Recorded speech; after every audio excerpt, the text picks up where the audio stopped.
The majority of us are going to have some experience with suicide over the course of our lives.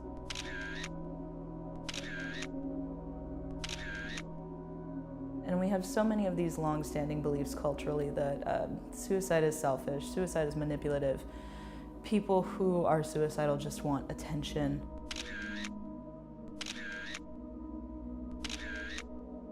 I kind of came to this idea of photographing and interviewing suicide attempt survivors because I noticed that there were no reflections of me in my story anywhere.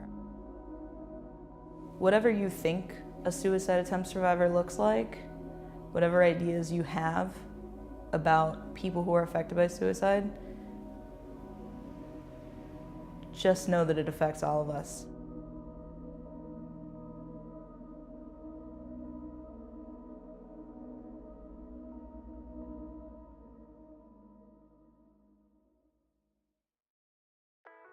Every 12 minutes in this country, someone dies by suicide. That's more than 120 people every day, more than 44,000 every year. Many more attempt suicide, but exact figures on that are hard to pin down. Fear, shame, and guilt are heavy weights, so heavy that it sometimes seems impossible for survivors to lift themselves up and say, "This is me, this is my story." When stories die, so does a clear picture of just how many people are affected by suicide. Not just those whose lives have ended, or who survived the attempts, but their families, friends, co-workers, and communities. Because the exact scope of the problem is hard to grasp, even for mental health experts, it may seem impossible to fight it, to make a difference. But there is a way. It's called opening your eyes, opening your minds, and your hearts. We're going to spend this episode doing just that, one story at a time.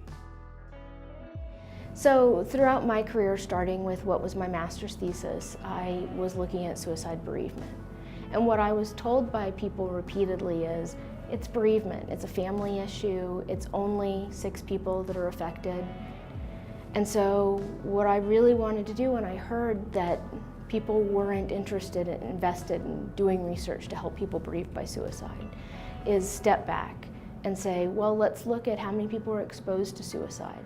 And so the research we've done is we've asked large population samples. And time after time, what we found is that almost half of the US population reports they know someone that's died by suicide. And people who know someone that have died by suicide are at increased risk for their own mental health problems and their own suicidal behavior. This is the 50th anniversary conference of the American Association of Suicidology. Hundreds of people who work in the mental health, social work, and outreach programs come to Phoenix to talk about the challenges and successes they've had in raising suicide prevention awareness. When it comes to the challenges, there are plenty. One of the biggest is just getting people to talk about suicide. Almost everybody you know has been touched by suicide attempts, or mental health. So it shouldn't be that big of a deal. I mean, I think people feel more comfortable talking about polio than they do mental health, and I know fucking nobody who's had polio. Katie Hardy is founder, CEO, and president of 6 Feet Over, a nonprofit suicide prevention organization based in Michigan. One of their biggest outreach focuses is suicide loss survivors. That's a phrase a lot of people don't know. Even Katie, who lost her mother and 7 friends to suicide since 2003, took a while to understand there was actually a term for someone with her experiences. People who have lost somebody to suicide are suicide loss survivors. And I didn't realize that that was a thing. They don't come up to you at the funeral of your loved one and go, "You're welcome to this community. This is the name that you are now." You are basically left to figure it out on your own. And I think it's a lot easier to do that now because of interwebs. But, you know, it was really difficult. There wasn't anything on there. And none of my friends were talking about it, and it wasn't really a thing that I heard ever. And so usually even the cause of death is veiled in obituaries. And so people are left with more questions than not when they read the obituary. They don't even know if it's okay to talk about it. When my brother died by suicide over 20 years ago, we were not allowed to talk about how he died because there were many people in the community who were pointing fingers and asking us, why didn't we? How could we not see that?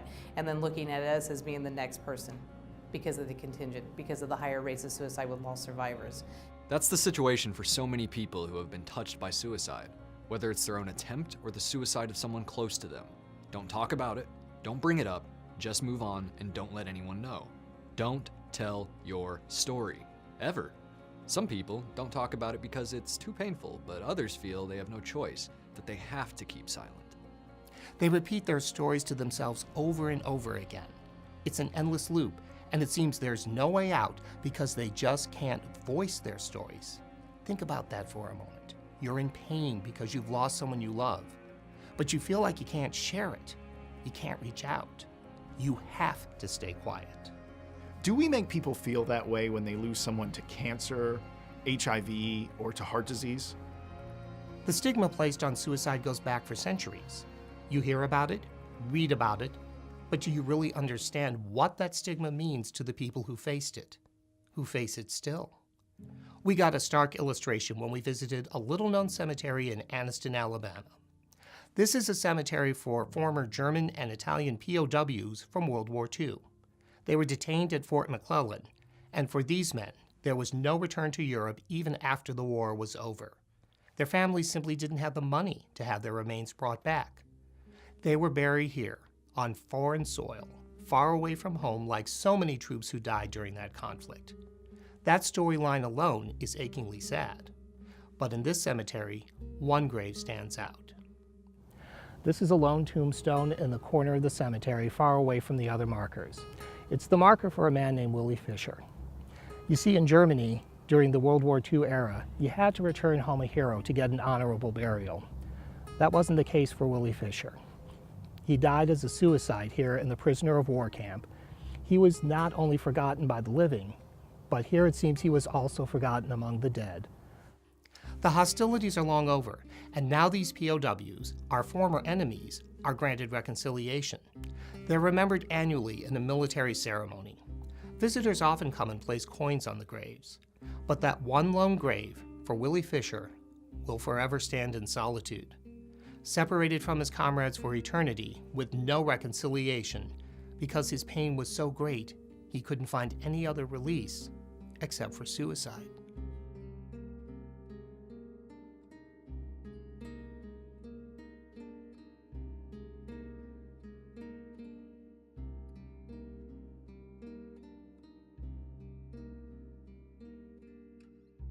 There's an ethos in this country that often stigmatizes suicide as an act of cowardice.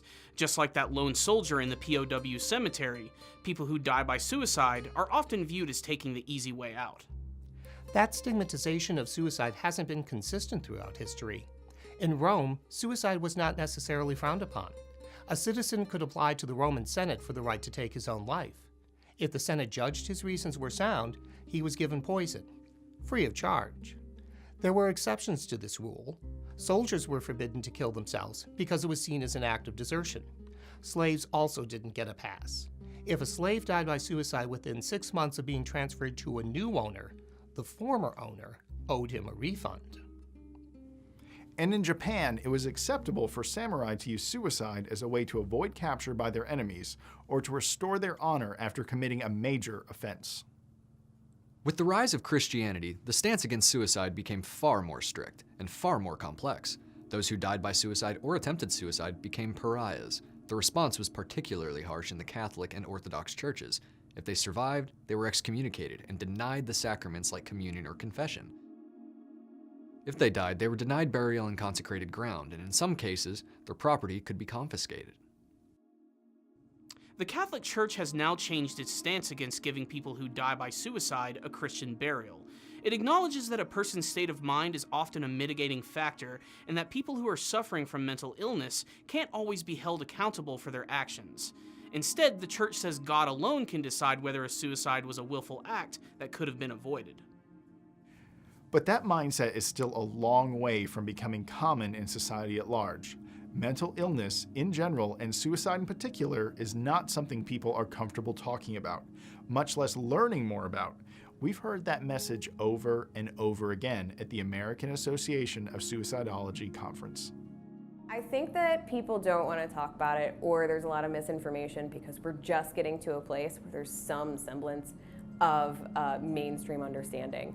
I mean, people used to just lock people up, you know, or women were just being hysterical at a certain time. There was mental health in general wasn't taken seriously at all. So we're talking about generational gaps, and we're talking about people who were misinformed by their parents and then their parents' parents, or, I mean, if you lost somebody, it was embarrassing and stigmatized. Then you've got religion as well. So a lot of people still are under the assumption that it's a sin, when in fact it is not, and it hasn't been for several years. But people who are very religious don't want their loved one going to hell, so they'll lie about how they died. So it's just a systemic thing. So we come back to the elephant in the room. Is suicide just taking the easy way out, a selfish act to escape difficult situations? Well, you wanted to kill yourself. It was your choice to do this, right? You didn't care about anybody else's pain, only your pain. You'll hear people say things like, suicide doesn't end the pain. It just transfers the pain to the living. These sorts of things, right? And that's bullshit. David Foster Wallace does a great analogy of suicide, the whole concept of being a choice. And he said, have you ever thought about somebody trapped in a burning building and they have a way to get out a window? They can jump out of a window. They can either stay in the building and burn to death, or they can jump out of the window and die. They're still afraid of jumping out of the window. They're scared to death about jumping out of the window, but they're more afraid of burning to death. That's a really good metaphor what people going through a suicide crisis, what it's like for them, right? And we don't see the flames. All we see is the behavior. Bart Andrews has a unique perspective on suicide. He's a mental health care expert who works with crisis intervention. He's also battled substance abuse, and he is a suicide attempt survivor.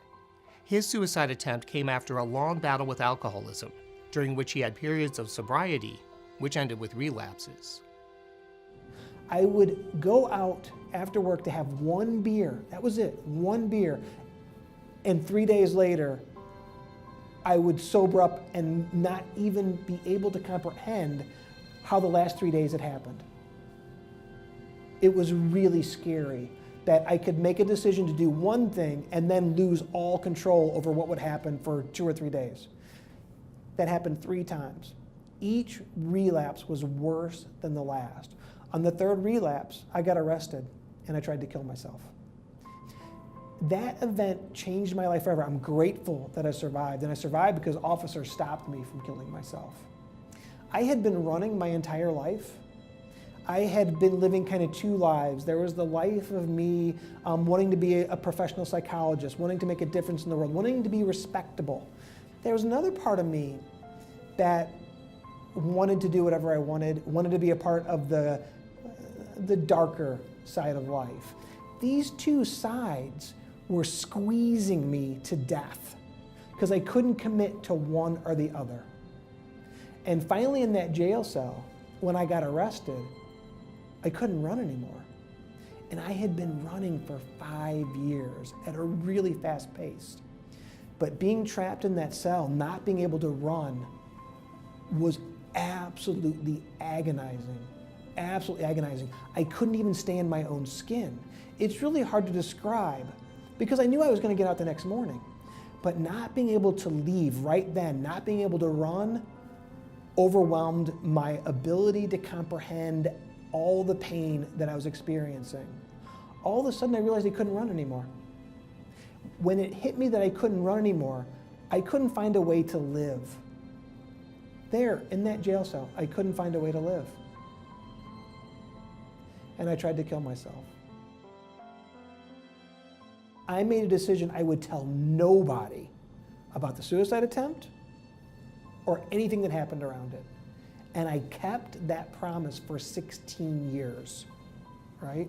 For 16 years, I didn't even act like or acknowledge that this was a part of my life. It was obvious to many people that I didn't drink, and I would talk a little bit about the fact that I was an alcoholic and I didn't drink. But the suicide attempt was buried so deep, I at times even forgot that it had happened, right? If I ever even got near the memory, I would completely push it away. I wouldn't go anywhere close to it. I worked on a crisis hotline, taking calls, doing mobile outreaches, helping people in the exact same place I was, and I couldn't even acknowledge my own experience. I had made a decision. Nobody would know about that. Nobody.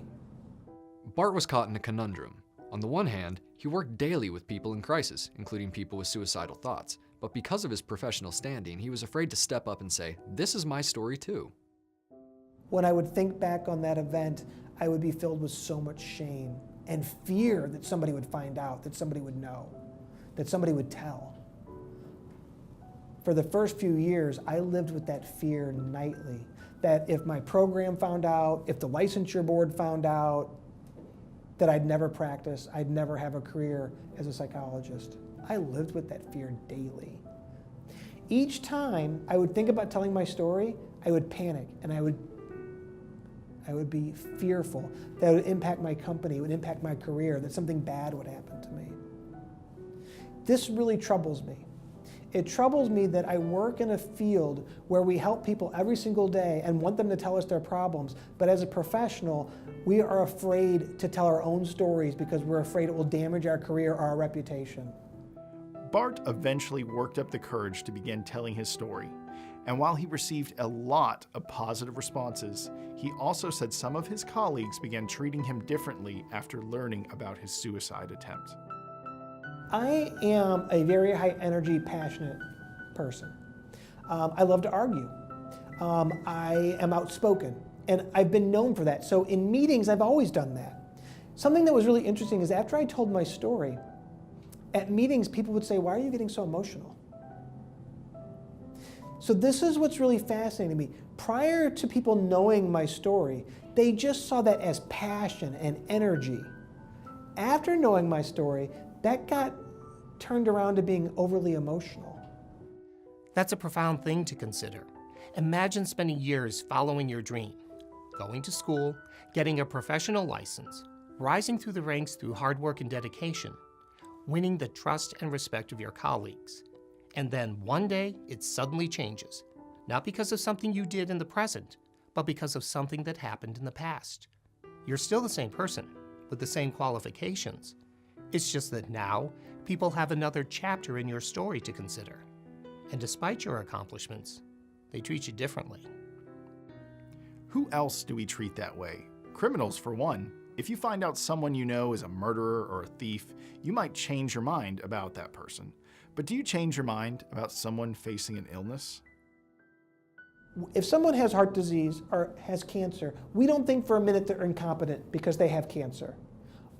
Jill can't do her job anymore, she's got cancer. We never say that. Now, if Jill gets really sick, she might not be able to work anymore, but the immediate assumption is not, oh, Jill's incompetent. But if you find out Jill's got depression, oh, we have this implicit association of mental illness with incompetence. If they disclose that they've been suicidal, lots of people end up getting really stigmatized reactions. They lose their jobs. They get more monitored by their families or their friends, or they push away families and friends. People with mental illnesses have an extra burden because the very nature of their illness makes people doubt their overall mental capacity. But consider this, people who face other life-altering illnesses can overcome them and rise to new challenges. Why is it any different for people with mental illness? Coping with their personal challenges can often lead them to develop new skills, new focus, and spur them to accomplish things they may have never attempted otherwise. Medi Spies is a perfect example. I had my first thoughts of ending my life when I was in elementary school. And I didn't understand that that's what suicide was. I just, in my brain, knew that I was in pain and I was looking for a way to get out of it. I didn't tell anybody. I was ashamed at my core. I didn't think anyone else on the planet had thoughts of ending their own life, let alone under my same roof. So I stayed completely silent. Medi struggled with her thoughts of suicide, not knowing that she wasn't the only one in her family facing that battle. I was home with my brother Ed, somebody who I love more than everything in the world, and A policeman came to our house, and we live in a very, very small town. So a policeman to come to your home, you know something's wrong. And my mother had gotten out of the car, and she was crying and trembling, and she told us that our brother Ronnie had taken his life by suicide earlier that day. And my initial reaction was, I was angry because he did it before I could. And that is so unhealthy, but that's where my mind was at. But I saw the devastation my parents went through, and I knew I couldn't put them through that again. So I ended up asking for help. And of course, I've had my ups and downs, absolutely, and I still have those today. But I was able to be successful with my depression and anxiety. So I traveled around the world, and I got an amazing education, met the love of my life, bless his heart, who deals with my roller coaster that mental illness puts not only me through, but puts him through as well. So I had really found the beauty on the opposite side of suicidal loss, and it took a good probably 15 years for me to get to that place, and I still miss Ronnie every day, but I had found that beauty and I made my home there. A lot of people would envy Medi's life. She had a solid relationship and a successful corporate career, but one day things changed when suicide again touched her life. And I got home one day and I noticed I had 17 missed calls from my sister-in-law, Ed's wife, and they were planning their son's very first birthday party. So I thought, with her being a mother, first child, that it was an RSVP emergency, something like that. Called her back, and she answered, sobbing and screaming, and my stomach dropped. And she said the words I never thought I would hear again. I found your brother. He is dead by suicide. Ed was the happy one, the life of the party, the normal and healthy one. If you'd ask anybody that knows our family, if they would assume anyone would die by suicide, it would be me. Ed would have been the last person on the planet. With Eddie gone, I had lost that safe place where I could hide from my monsters, that depression, that anxiety. My suicidal ideation was worse than ever. And my brain really started to tell me, even as I'm planning his funeral and writing his obituary, that suicide is my legacy. I don't have another choice. If I've struggled for this long and both of my siblings are gone, what chance do I have?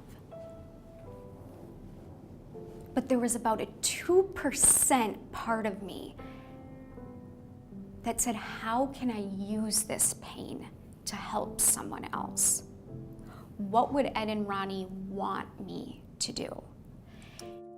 Medi decided to tell her story and to help others struggling with the impact of suicide. She left her corporate career and started an initiative to champion mental health issues and to bring healing to communities touched by suicide. Losing a loved one or even an acquaintance to suicide is a unique pain.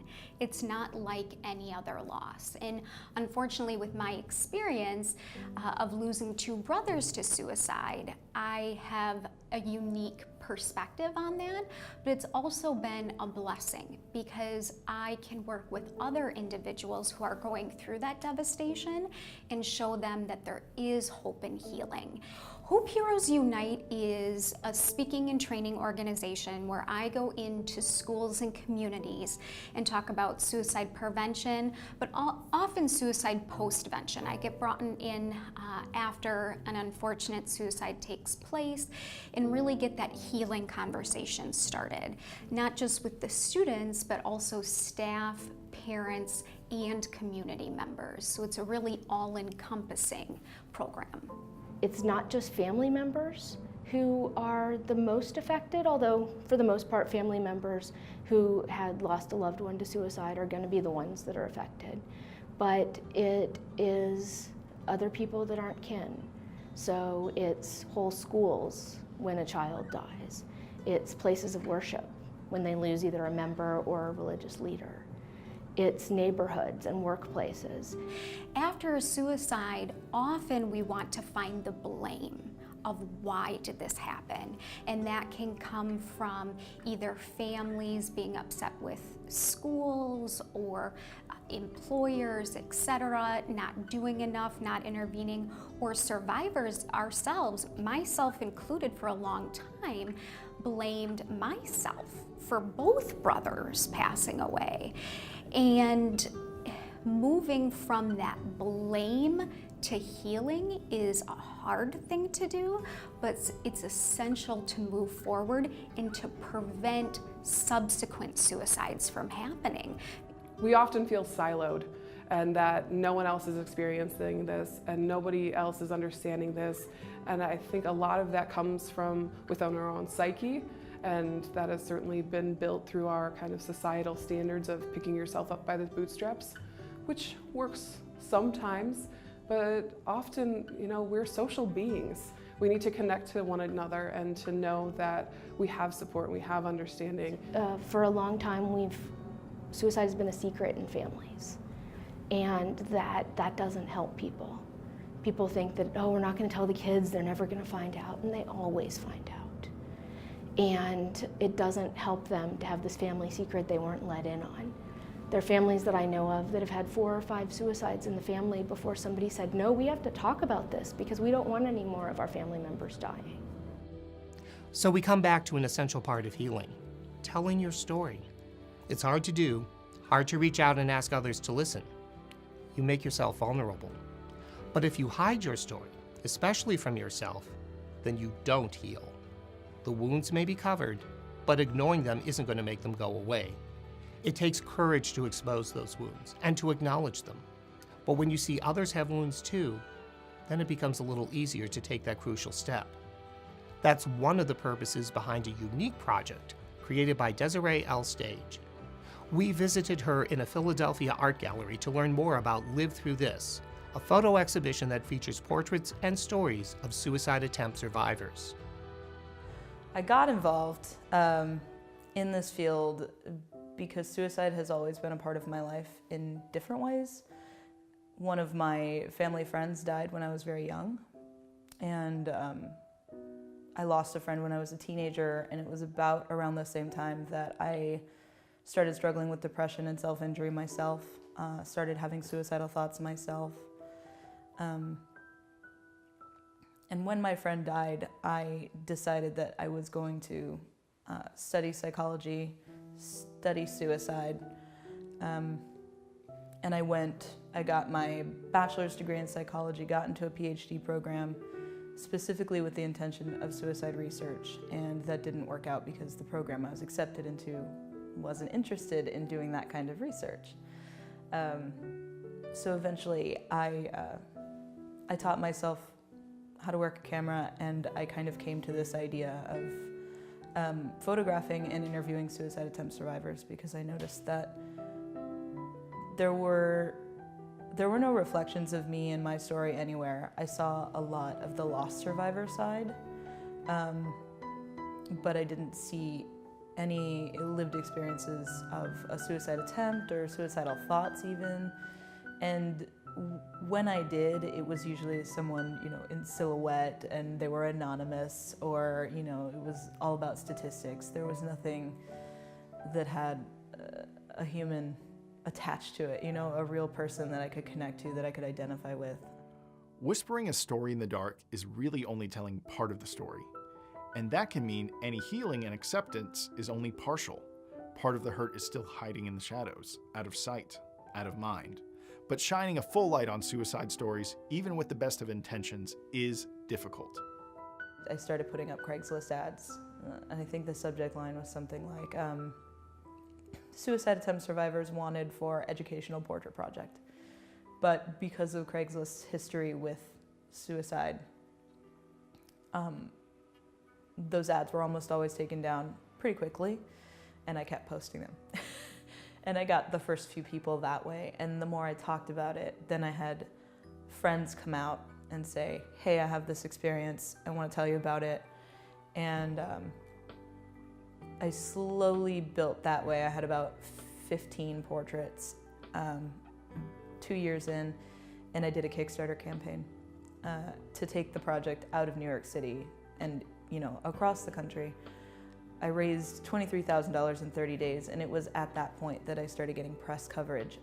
I didn't want to recruit because it's important to me that people are ready to tell their stories and that they feel safe telling their stories.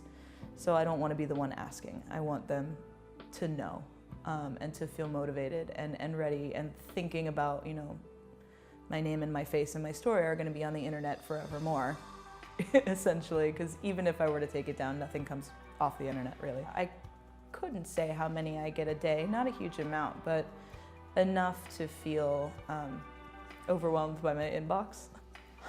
I don't think the act of telling the story is difficult. I think it's the fear of what other people are going to say or think. When I ask them why they wanted to share their story, they'll say, if one other person can avoid this because I shared my story, then I will have done my job. So they want to help other people. They want other people to know that they're not alone. Getting up the courage to tell your story is hard enough, but it's even harder when you face the wall of preconceptions that the media has helped construct. Suicide is drama.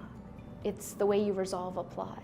It's the way you create a dramatic mystery. Is it a suicide? Is it not?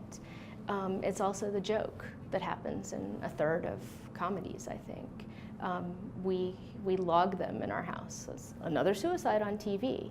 And we can't go a night without watching a wide variety of shows without a suicide joke or a suicide reference. Good night, Stewie. Good night, Chris. Good night, Meg.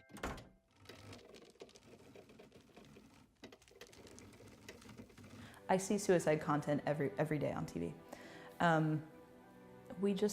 We don't know how to do it, and we have so many of these long-standing beliefs culturally that suicide is selfish, suicide is manipulative.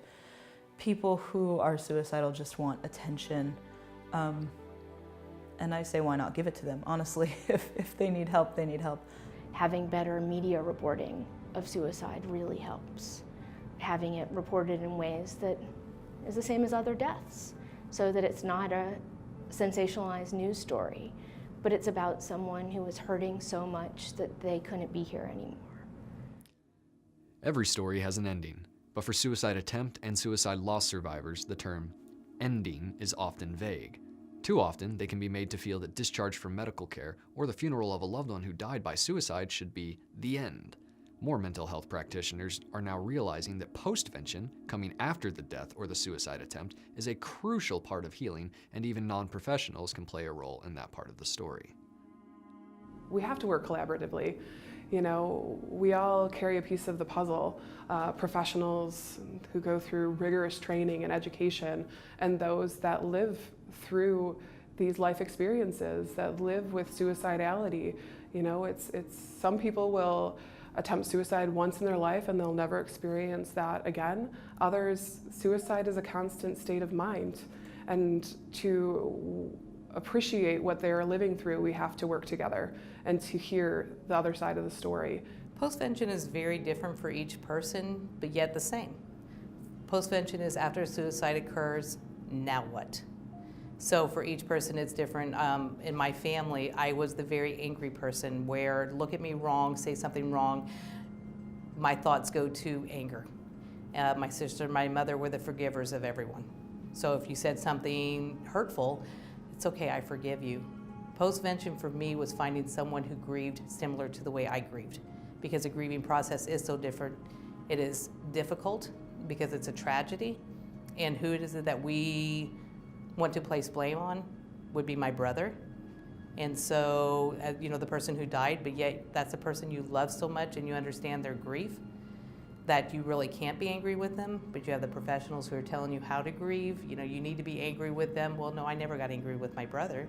I got angry with the situation. So part of the post-vention method is finding resources, support groups, therapists who understand what it is about suicide after a suicide occurs, how the grief process is very different than a normal type of death. The research shows that if people are admitted to a hospital for a suicide attempt, their highest risk period of attempting suicide again is the first month post-hospital discharge. We need to really be supporting people with post-vention, post-attempt, or post-suicide crisis. Sometimes for some people, they have a suicide crisis and it just goes away. It does happen. But most people are going to need a lot of support and care. And we know, the research is really clear, people with a suicide attempt history are at increased risk for future attempts. It's our job as human beings to be empathetic, to be there for our loved ones. It is our job to be connected with people. And I don't know how to emphasize more that it's our disconnect from each other, not just verbally. Text messages, little chat messages, just as much as talking face to face. It's that communication saying, I care. So when we know that like his anniversary death is coming up, it's getting that little message saying, I'm thinking about you today. Like, they're not gonna plant that idea in my mind already that I'm not already thinking about my brother. So don't have that fear that you're gonna bring up a subject that I'm not already thinking about. We're an impatient society. We want to get to the point as quickly as possible. When the storyline involves suicide, we're impatient with others, and often with ourselves, instead of understanding that the story has to play out in its own time. It's a really good question to ask about the grieving process and the length of time, because my answer is it's different for every single person. That if we put a time limit on it and say, well, you know, within a year you should be feeling better, and you get to that year's time and you're not feeling better, guilt comes right back. Time doesn't heal all wounds, but time builds new coping strategies and new opportunities to share your story in whatever capacity you feel comfortable with. Our stories are incredibly powerful, and it is how we relate to one another. It is how we learn and grow and process, and time gives us an opportunity to reflect on that experience and to learn from it, to either help ourselves or to help others. For people suffering from depression or suicidal thoughts, finding a safe audience to tell their story is difficult, especially if they're still in the process of seeking help. Look, it's one thing if you're a patient in a hospital and you don't like the way the doctor's treating you. It's really hard to say, hey doc, I don't like the way you're treating me. You're not being fair or kind, and you're kind of scaring me with this hospital threat thing. Because that's the sort of thing that might get you locked up immediately, right? Doctors don't want to admit this, but people that resist us in treatment often end up being involuntarily detained. In 48 states, for clinicians in training, coursework on suicidal crisis management is not mandatory. So the people that we're expecting to be our experts on treating suicidal people are often not. As a social worker, I can speak for social workers. When we graduate from college with our degree, we don't know a lot about suicide.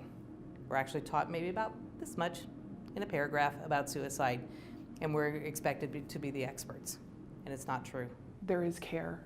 You know, it isn't being locked up and put away in a hospital. It's supportive, and there's options that don't require you to feel less of a human being because you're struggling with something that you don't understand yourself. So the hope is to connect people to the right resources and places that they need to be to find that life is worth living, and that hard times come, but they'll peak and they come down again. There's a lot we don't know about how suicide loss affects people. And when you have missing pieces, the story can't be complete. It's like writing a book, but stopping halfway through because you've run out of ink. Or going to a play, only to have the lights cut out in the middle. If there's no money to buy more ink or to keep the stage lights on, the story stays in limbo. And mental health does not support the financial end of that, of being able to really market ourselves and communicate that these services are available, that there are different techniques, and there's certainly been incredible growth in the last 50 years in suicidology and mental health support and incorporating trauma-informed care. Instead of asking what's wrong with you, we ask what's happened to you. Again, the shortfall is often funding. We provide services to people, we provide products, but individuals are not services, they're not products, they're human beings, and there is value in funding the care that is needed. We've talked a lot about the challenges that suicide loss and suicide attempt survivors face in telling their stories, but there are also new support systems that help these people, thanks to social media. Lots of people initially talked about social media as this awful thing for suicide because of bullying and the fact that people, especially teens whose brains are still developing and their impulse control is still developing, can anonymously bully other people. But what's really awesome to me about social media is that you can meet people who are just like you, that are struggling with the same things that you're struggling with, for people who are bereaved by suicide or attempt survivors, who you might live in a very small community, but through social media you can feel connected. Social media is extremely important in our suicide prevention efforts, in our efforts to combat prejudice and discrimination towards people fighting mental illness, fighting substance use, fighting suicide. One of the biggest things about social media that's so powerful is that in social media, it's a level playing field. You've got people with lived experience of suicide or mental illness on Twitter. You've got people and professionals who are on Twitter, and they're in a place where they're of equal power on Twitter, right? And what's really cool about social media, it's a chance for people who are fighting these horrible conditions to have their voices heard, and for professionals to hear them on an equal playing field. All mental health professionals should have that experience. We should all be on social media and hear this and see this. Hear and see what people say about the treatment system when they're unafraid to tell the truth. Being afraid to talk about your experiences is a very big burden to those who are suffering from mental health problems, depression, and suicidal thoughts. And I know this because I'm one of those people. I told you when we started this series, Death and I have danced before. What I didn't tell you is that I was the one who initiated the dance. It was 1998, and I was going through a very rough time. I had had a very successful career in journalism, and about 10 years into it, I decided that I would get involved in a side venture. It was a business partnership with 3 friends of mine. And things went well for the first year, but after that, the business began to fail. And this was a very special place for me. This was a place where all my friends hung out, where I felt accepted for who I was. It was really the first place I felt I belonged, a place where I was wanted. Not there because I was needed, like I was at work, not there because I was doing a good job, but there because I was genuinely liked for who I was.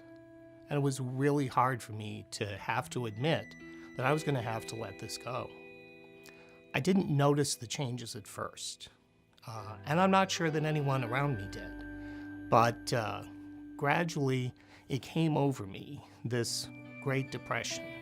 I couldn't stop thinking about the business. I couldn't stop thinking about how I would lose this place that I loved so much, that was so important to my life. And I kind of liken it to being caught in a riptide. You're swept away, and you don't notice it at first. You really don't notice that anything is wrong. But before you know it, you're out too far, and you're drowning. And that's what the emotions were like for me. They wrapped me up. They took me away from who I essentially was, and all I could feel was sadness and depression. And there was nothing that could break it. I tried everything. I even tried cocaine. It made me feel good for a little while, but it sure didn't make me feel good in the long run. And of course, we know that when you use drugs, when you come down from those drugs, any problems you have, especially if they're mental health issues, are only going to get worse. The thing is, with the analogy of the riptide, when a person is actually out in the ocean and being swept out to a point where they can't struggle back to shore, there's a chance that someone who's on the shore will see them and be able to get them help. But with what I was going through, it was all in here, all in my mind. No one could see it, no one could sense it, and I was drowning and had no way to call out for help. That's something I think people don't understand about depression and suicidal thoughts. You don't understand what it's like to be separated from the world, like you're put under a giant glass dome and you can see everybody around you, and they can't see that you're trapped with no way out. It got worse and worse, and finally, on November 6th, 1998, I went to a local train station, and as the train was pulling in, I jumped.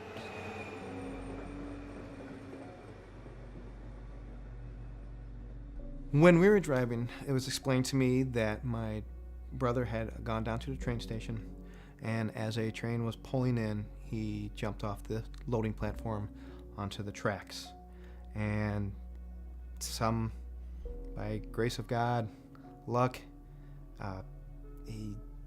the train just passed right over him, and he was not injured by the train. His injury was from actually landing on the tracks, but somehow somebody was watching over and he bounced just the right way, I guess, and the train completely missed him. There must have been a reason for that. I woke up in the hospital several days later. I vaguely remember an ambulance ride down there and vaguely remember them prepping me for surgery. I had some injuries, and it wasn't too bad. When I woke up in the hospital, my leg was in a cast. I'd broken my ankle. My knee was gashed open. There was a huge gash on it, and it was full of staples where they'd sew me back together. I was under restraints, and no wonder, because of course what I had done, they couldn't take the risk of having me wake up and suddenly try to do more violence to myself. Eventually, my family got down. They'd been called by my best friend, who was notified by authorities somehow. To this day, I don't know how they got his number. My family came, and I just felt suddenly, what have I done? What is going on with me? What's wrong with me? And they were very supportive, but they were just as scared and confused as I was, because I could suddenly realize that I was not me. There was something else there. I couldn't understand at the time why this happened, why he decided that this was what he needed to do at that time. I was just really confused, just because of the way I saw him as just my older brother who was super successful. He was outstanding high school student, went on to college, double major, great grades there, right into a great career out of college. And at the time this happened, he had gone into another venture, and it just seemed when he'd come to visit, life was fine. So I guess I was just in shock and disbelief that this had actually happened, that this was a part of our life. And you never expected that to be something that would ever cross into my experience with my family. I was in the hospital psychiatric ward for 3 weeks. This was not a nice place. This was an inner city hospital. There were a lot of violent people there, and it scared me. I couldn't sleep some nights because of the screaming, because people were just totally psychotic. Eventually, I got to the point where they felt I could go to outpatient therapy, that I was no longer a danger to myself. So I tried that for a while. My parents stayed down with me for the whole time. And that lasted a little more than a month and a half. Now, you may think that that's a very short amount of time for treatment, for outpatient treatment for someone who has had such a serious suicide attempt. And it turned out it was. Whether it was because I was trying so hard and they could see how hard I was trying, Whether it was because they just couldn't really see what was really going on with me, people thought I was actually getting better, but I was getting worse. What happened next is kind of chilling. I was allowed to go home for a Thanksgiving break, and it was okay for a couple days. And I came back. I was with my family the whole time, so I felt safe. But after I got back here in Atlanta, the feeling started to get worse again. And I remember going outside some nights and looking up at the moon. I'd always been interested in Greek mythology, and one of the figures that captured me the most was Artemis, the goddess of the moon. Thought she was really cool. And I kind of regressed to that point when I was going through this stage, and I would sit out there at night looking at the moon, saying, please don't let me wake up in the morning. Please, pretty lady in the moon. Gotta take a break. No problem. But I always woke up the next morning, and I went through the motions of doing the little therapies I was supposed to do. My parents finally figured I was safe and that it would be okay for them to go back home. But I wasn't safe, and a couple days after they left, I tried to kill myself again. I got into the bathtub, and I took a razor, and I slashed my arms repeatedly. And I lay there in the water. I took some sleeping pills too to help make it a little easier. I lay there in the water bleeding, and I drifted off to sleep, and then I woke up again. I couldn't believe it. I was sitting there in this tub full of dark, bloody water.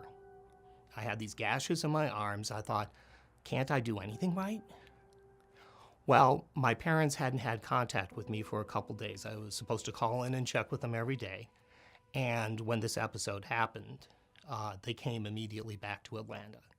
They got me into a much better hospital this time, a psychiatric ward at a very highly respected university hospital. And I was there for another 3 weeks. And after that, it was about 3 months of outpatient therapy. Finally, with that and a new combination of medications, I was calm enough, stable enough to actually be discharged and go back to what was left of my life. I struggled for a long time, for a couple years, to really feel like I was back on an even keel. But I did. When my brother attempted this, it really opened my eyes, because you just, until you become a part of it, you just don't really understand it. And I didn't understand it then very well. And, back then I thought, well, suicide, people who, take their life, by these means, they have real problems. And I never saw any problems with my brother, any indication that this was even a thought. And gradually, things got better. And I got better. But I still have the scars to remind me of what I went through. The scars on my arm, the scars on my leg. Every morning when I get up, every evening when I go to bed, I shower. These are the first things I see in the morning. They're the last things I see at night. They're going to be with me for the rest of my life. So is a lot of the pain that I went through. Because even though it's just a memory now, it still affected me. The scars and the pain are going to be part of my life, but I'm not allowing them to define my life. But I do have some things to think about, even now. Earlier in this series, you met a man named Joseph Scott Morgan.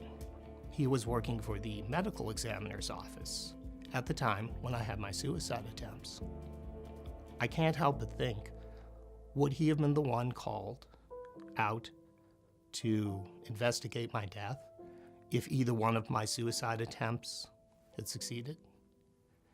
It's kind of chilling, but kind of fitting in a way that my life has come full circle to this point, where I've met a man who's changed my life forever, and know that if circumstances were only slightly different, we might have met under very, very different and very tragic circumstances. The only thing I can say to people who are struggling like me is that it does get better. You're going to have good days and you're going to have bad days. God knows I have had plenty of bad days since my suicide attempts. But you learn to get through it, and you understand what your triggers are, what might send you into that spiral once again, what might get you caught up in that invisible riptide that takes you away from yourself to a place where you can't even trust your own mind. It's a very scary thing, but it can get better. It doesn't have to be your life if you get the right help. So I hope by telling this story, I'm letting people understand that I've been there. I know how hard it is, but in the end, it is so worth it to fight, to live another day.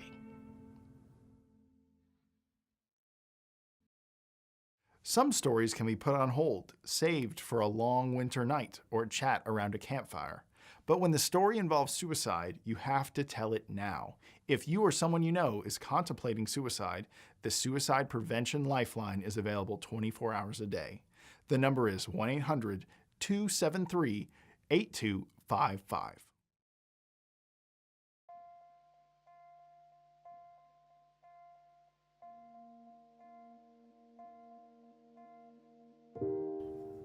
Our revels are now ended. These are actors, as I foretold you, were all spirits, and are melted into air, into thin air. And like the baseless fabric of this vision, the cloud-capped towers, the gorgeous palaces, the solemn temples, the great globe itself, yea, all which it inherit, shall dissolve. And like this insubstantial pageant faded, leave not a cloud behind. We are such stuff as dreams are made on, and our little life is rounded with a sleep. Good people, I am vexed. Bear with my weakness. My brain is troubled. Be not disturbed with my infirmity. A turn or two I'll walk, to still my beating mind. We began this journey looking for answers. What is death? What gives it the right to take us and to take those we care about? We traveled across the country, met a huge array of people from all walks of life, and found out that all of them are just like us, searching for answers, searching for some meaning. And maybe that's the real purpose of death, to get us to look for answers and to inspire us to find meaning in the here and now, to find meaning in each other. So I gotta ask you, will you help dig my grave? Well, Morgan, today is one of the days that I'll never forget.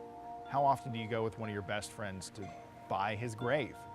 So, to answer your question, yes, I will help dig your grave.